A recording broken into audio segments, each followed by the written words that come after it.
Eh ben, ça a à voir parce que les émotions négatives véhiculées par ces périodes de vie vont conduire à vouloir les tamponner. Rappelez-vous toujours, revenez toujours au côté, à l'effet tampon de l'alimentation émotionnelle. C'est-à-dire on va rechercher à recadrer ces émotions qui sont parties trop dans le négatif.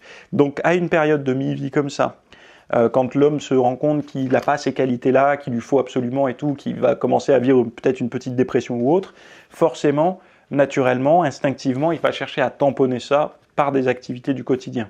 Alors certains trouveront l'addiction au porno, d'autres aux drogues, d'autres à l'alcool et d'autres à l'alimentation. Et certains peuvent avoir plusieurs choses comme ça. Donc là, nous, on parle de l'alimentation émotionnelle parce que ici, on parle plutôt de nutrition et de sport. Et c'est à ce moment-là où la personne va être la plus certainement fragile vis-à-vis de l'alimentation et qu'elle fera des mauvais choix. Merci d'avoir regardé ce rapide extrait. Alors, dans la version longue, on va parler de plusieurs... il y aura 2 définitions de l'alimentation émotionnelle, parce que c'est très important de le définir pour comprendre un petit peu ce que c'est.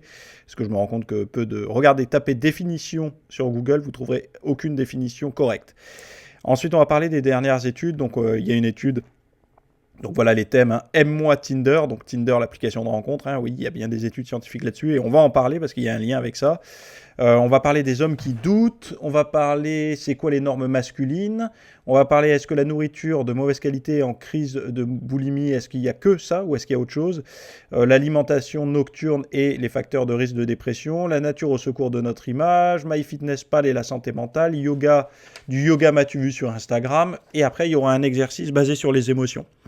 L'idée derrière ça, c'est de vous rendre plus sachant, on va dire, sur l'alimentation émotionnelle pour que vous puissiez avoir, en fait, de pouvoir filtrer et pas vous dire c'est de la faute à pas de chance, c'est du hasard, c'est je ne peux pas le contrôler et tout ça. D'avoir une compréhension au début, peut-être jusqu'en tant qu'observateur ou observatrice de la situation, mais après de pouvoir travailler tout doucement à votre rythme sur quelque chose de plus cohérent pour vous débarrasser de ça. Parce que évidemment, la nourriture émotionnelle, donc l'alimentation émotionnelle conduit à ne pas pouvoir suivre ou son régime ou une alimentation saine de tous les jours, et donc du coup l'obtention d'un physique désiré n'arrive jamais, donc sans tomber dans l'excès, etc. Mais juste si on veut se mettre en forme, ces problématiques d'alimentation émotionnelle arrivent et viennent à chaque fois mettre un strike dans la pyramide qu'on était en train de construire, dans le château de cartes qu'on était en train de faire. Il était trop fragile et donc du coup tout s'écroule à chaque fois.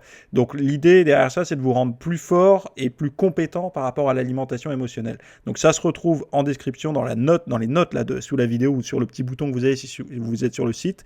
Vous aurez la version texte avec toutes mes notes de cours plus le cours en vidéo. Voilà. Allez, je vous dis à tout de suite.